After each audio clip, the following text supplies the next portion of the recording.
Good morning student. In previous video we did the 3 features of democracy. Today in this video we are going to read the 4th feature. All the people have equal right to vote. One man one vote. सभी लोगों को vote देने का equal right होना चाहिए. This is the 4th most important feature of true democracy. जो सच्ची लोकतंत्र की सबसे most important 4th most important विशेषता है. All the people being ruled have no equal right to vote. The democracy is not genuine. यदि सभी लोगों को इक्वल राइट टू वोट नहीं होगा, सभी लोगों को समान वोट देने का राइट नहीं होगा, तो वो डेमोक्रेसी जेन्युइन नहीं होगी.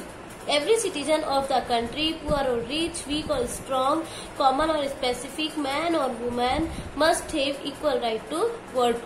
जो हमारे देश के सभी नागरिक हैं, चाहे वो किसी भी कास्ट से बिलोंग करता हो, पुअर हो, रिच हो, वीक हो, स्ट्रॉन्ग हो, मैन हो, वुमन हो, कॉमन हो, स्पेसिफिक हो, सभी को इक्वल राइट है वोट देने का.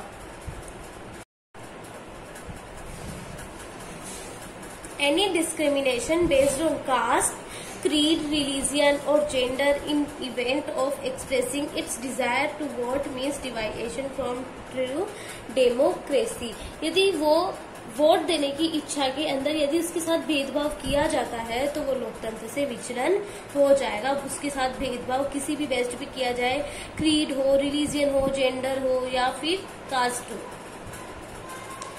Now you may ask whether there are some countries having democracy but not equal right to vote for their all adult people. The answer is yes. अब आप ऐसा पूछ सकते हो कि क्या कोई ऐसा देश है जहाँ पे डेमोक्रेसी तो है लेकिन वहाँ के लोगों को इक्वल राइट नहीं है वोट देने का. तो आंसर है इसका yes. For example, England is considered the birth place of modern democracy. जो इंग्लैंड है उसको मॉडर्न डेमोक्रेसी का बर्थ प्लेस माना जाता है. But before 1928 the women of England had no right to vote. लेकिन 1928 के पहले जो वहाँ की महिलाएं थी उनको वोट देने का कोई भी राइट नहीं था.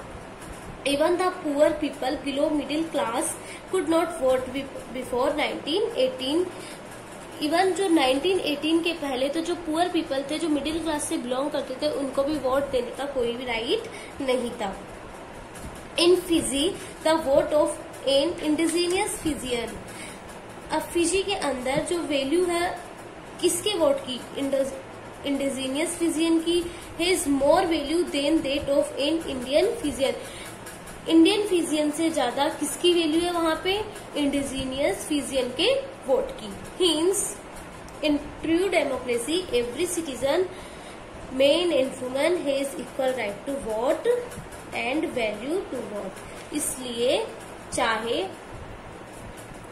देश का कोई भी नागरिक हो, चाहे वो मेन हो, चाहे वो वुमन हो, सभी नागरिकों को सच्चे लोकतंत्र के अंदर इक्वल वोट देने का समान अधिकार है. सभी को वोट देने का समान अधिकार है.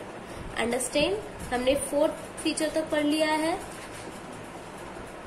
First, rulers are elected by the people. जो रूलर्स है वो लोगों के द्वारा ही चुने जाते हैं. Second, the elected rulers take all the major decision in the government. जो भी इलेक्टेड रूलर्स होते हैं वो क्या करते हैं, गवर्नमेंट के अंदर सारे मेजर डिसीजन लेते हैं. थर्ड है, free and fair elections to offer a chance before the people to make a change in the current rulers या गवर्नमेंट. फ्री और फेयर इलेक्शन होने चाहिए क्योंकि जब लोग उसके अंदर चेंजेस करना चाहते हैं तो उनको फ्री एंड फेयर इलेक्शंस का चांस मिलना चाहिए. 4th है, all the people have equal right to vote. सभी को इक्वल राइट होना चाहिए वोट देने का. Understand. In next video we will read remaining 2 features of the democracy. Thank you.